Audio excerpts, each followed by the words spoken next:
Unidade 2. Cultura. A pluralidade na expressão humana. Aula 6.1. Conteúdo. Origem do teatro no Brasil. Habilidade. Conhecer relacionando e apreciando objetos, imagens, concepções artísticas e estéticas, observando a conexão entre essas produções e a experiência artística, pessoal e cultural do aluno. Então, nós falamos sobre gêneros, não é? Gêneros musicais, ok? Então, o samba é de origem africana e tem seu significado ligado às danças típicas tribais do continente. Essas danças e batuques estavam geralmente associadas a elementos religiosos, ok? E aí, depois do samba, nós continuamos falando sobre os gêneros musicais. E aí, justamente o samba, que tem essa origem, né, lá o pezinho dele na África, traz para o Brasil todo esse arsenal de cultura. Mas aí nós falamos também do hip hop, certo? Então, o hip hop, alguns dizem que foi criado pelos meados de 1968, né, por África Bambaataa. Ele teria se inspirado em dois movimentos cíclicos, ou seja, um deles estava na forma pelo qual se transmitia a cultura dos guetos americanos.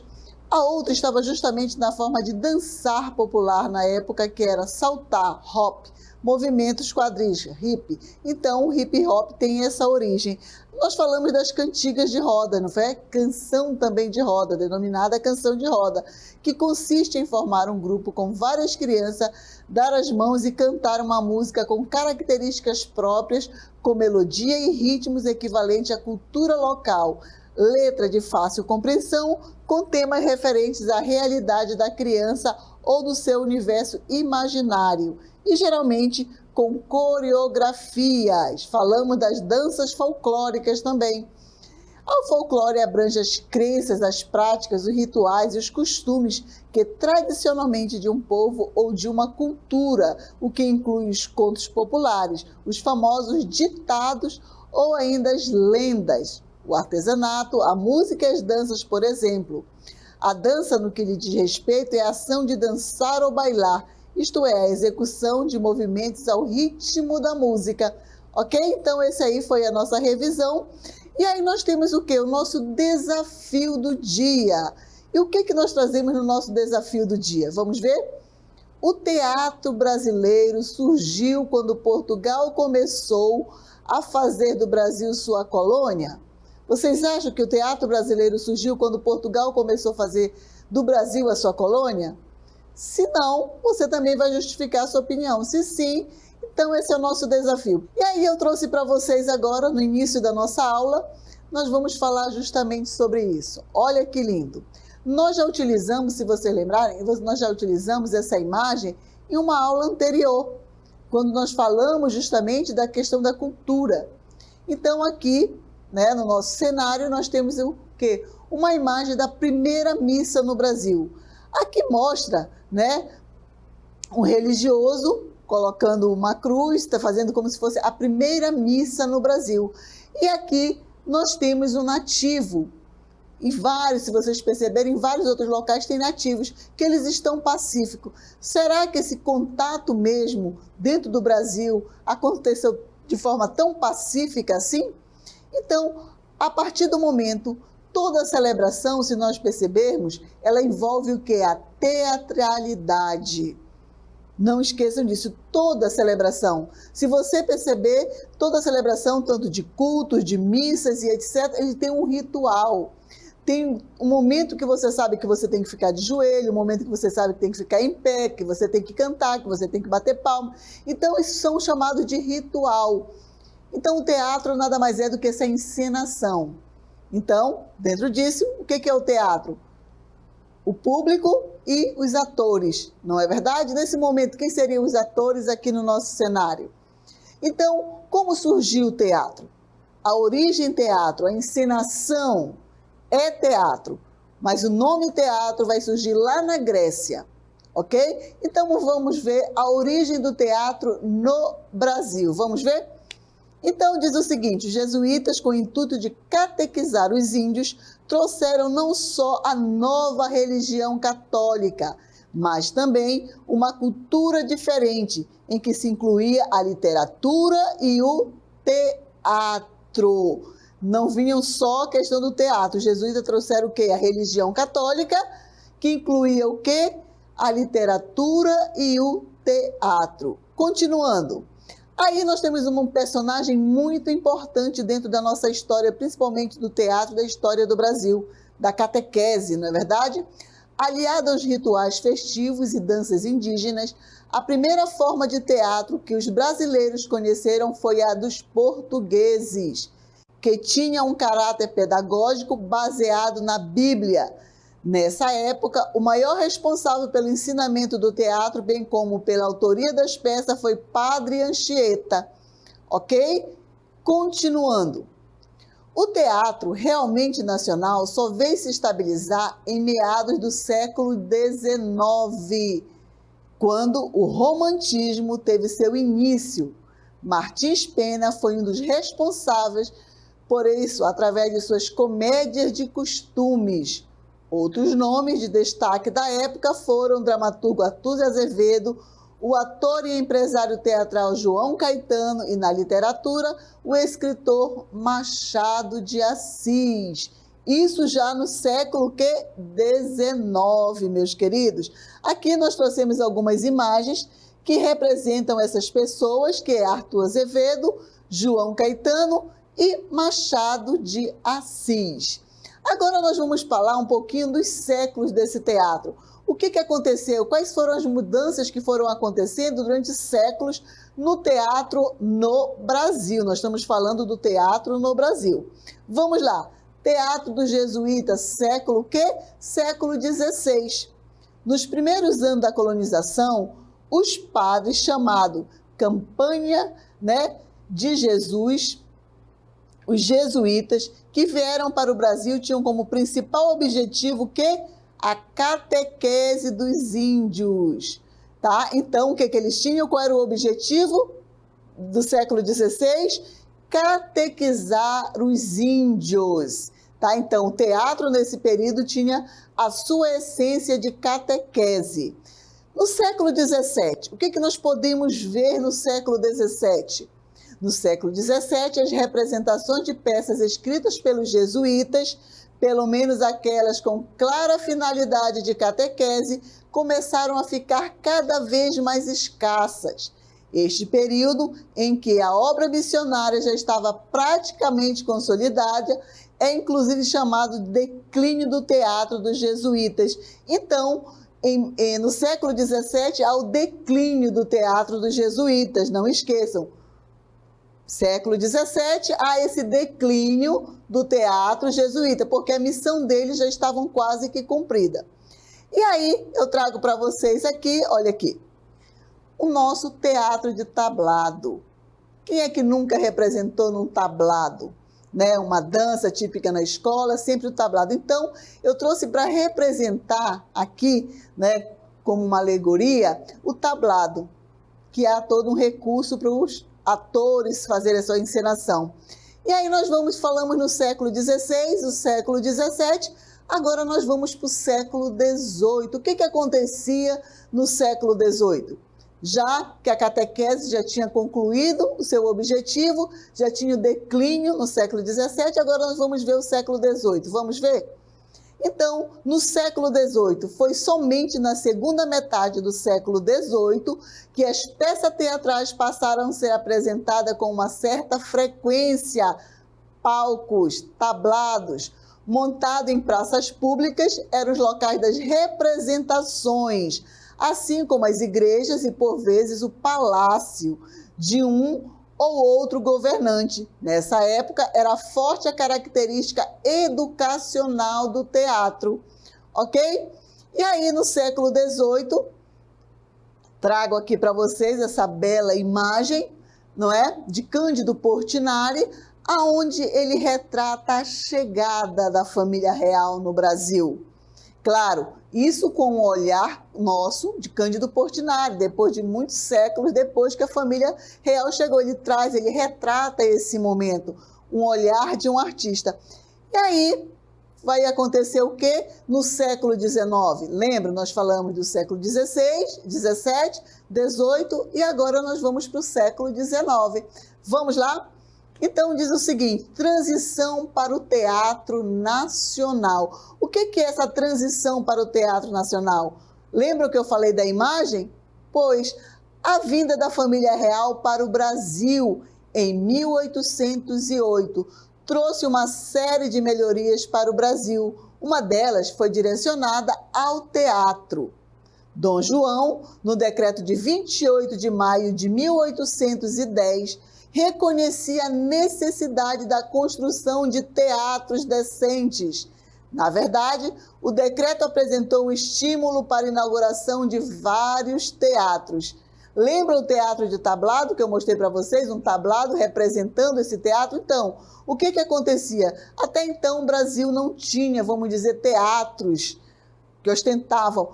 Com a chegada da família real no Brasil, Dom João diz, nós precisamos ter esse espaço, porque eles estavam acostumados em Portugal ter vários teatros. E eles queriam também, fazendo sua colônia, já sabendo de tudo que iria acontecer, construir também os teatros aqui. Continuando sobre o século XVIII, vamos lá? As campanhas teatrais, as companhias teatrais, por vezes de canto ou dança, bailado, passaram a tomar conta dos teatros, trazendo com elas um público cada vez maior. A primeira dela, realmente brasileira, estreou em 1833. A primeira companhia do Brasil estreou quando? Em 1833, em Niterói, dirigida por João Caetano, com o drama O Príncipe Amante da Liberdade, ou A Independência da Escócia. Uma consequência de estabilidade que iam ganhando as companhias dramáticas. Foi o crescimento paralelo do amadorismo. Então, o que é isso? Houve vários atores amadores que começaram a receber como se fossem atores. Realmente houve esse crescimento de amadorismo. Então, dentro dessa obra de Pedro Américo, aqui que eu estou mostrando para vocês, que a Independência coincide justamente com o mês de setembro, não é verdade?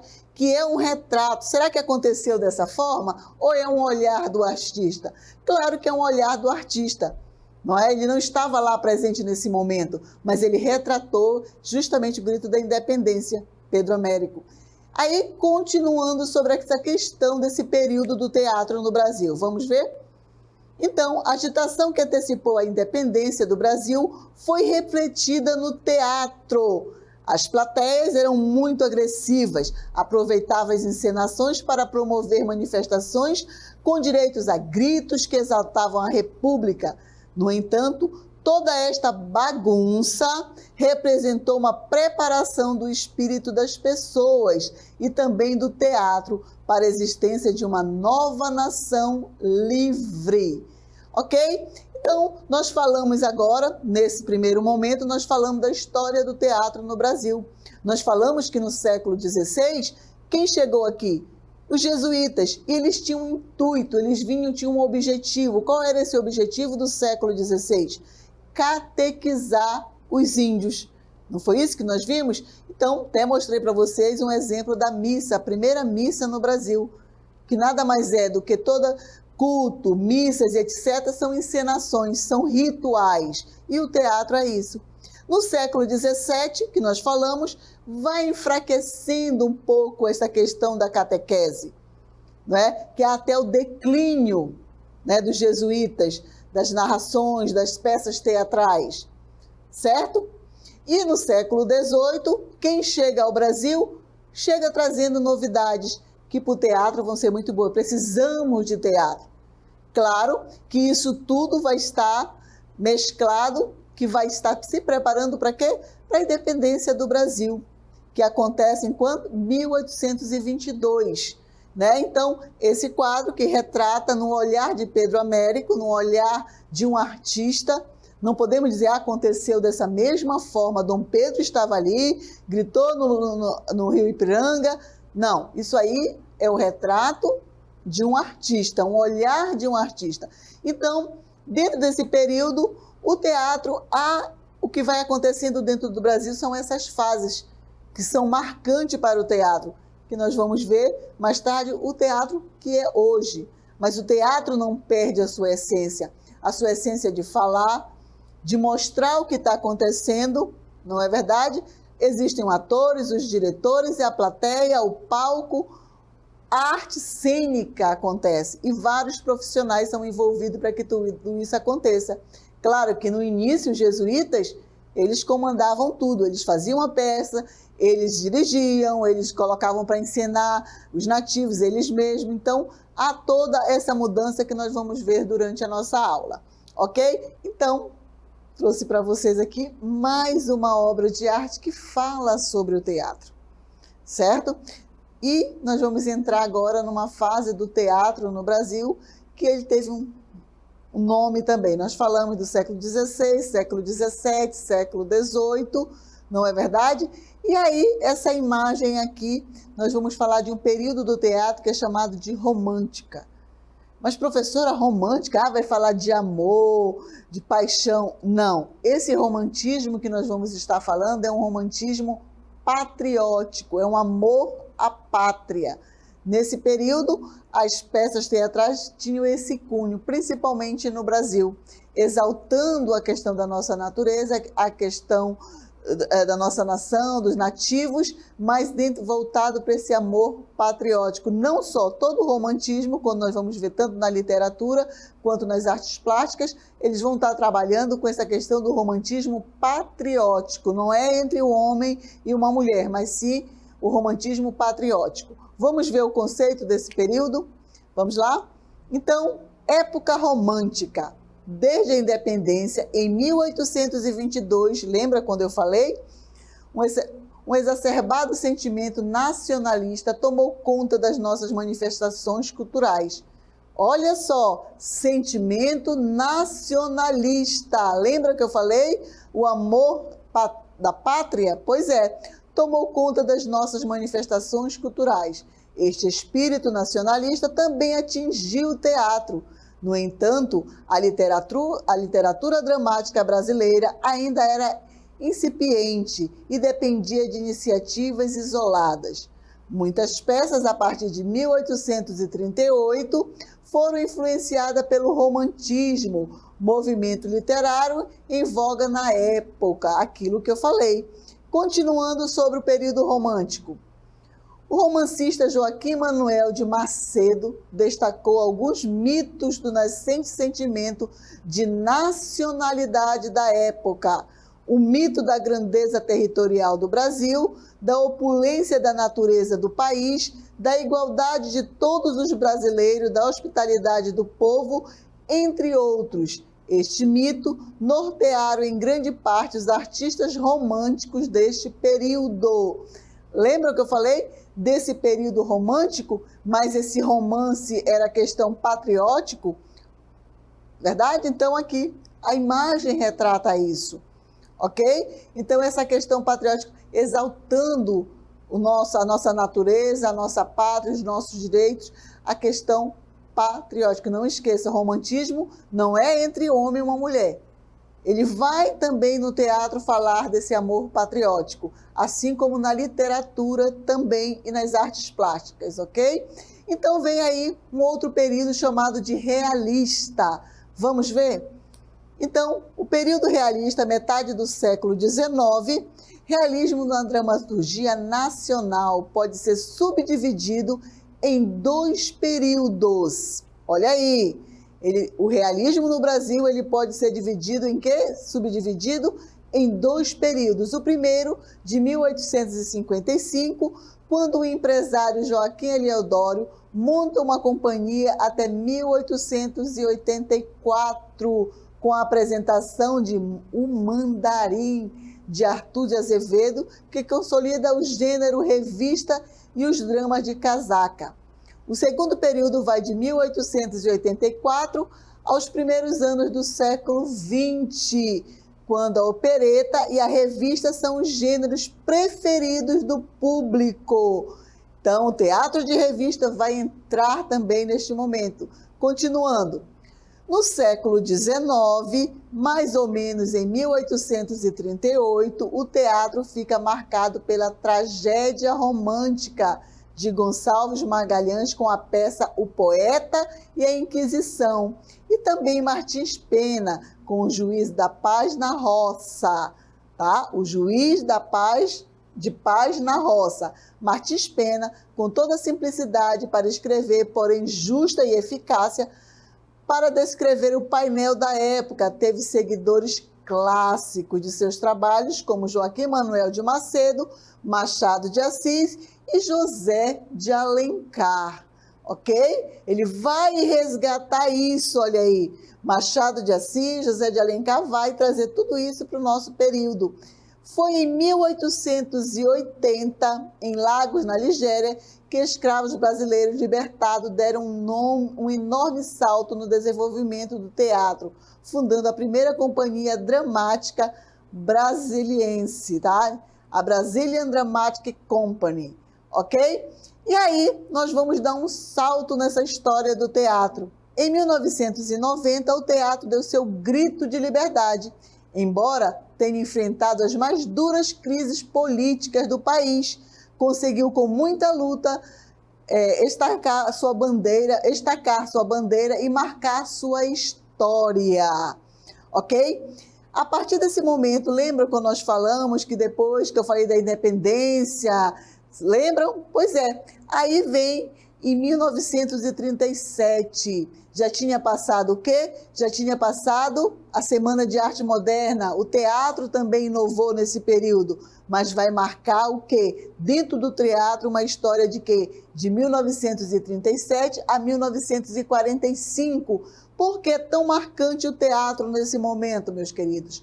A ditadura procura silenciar o teatro, mas a ideologia populista, através do teatro de revista, mantém-se ativa. Lembram que eu falei das vedetes, que eu mostrei as vedetes a todas perfiladas no teatro de revista?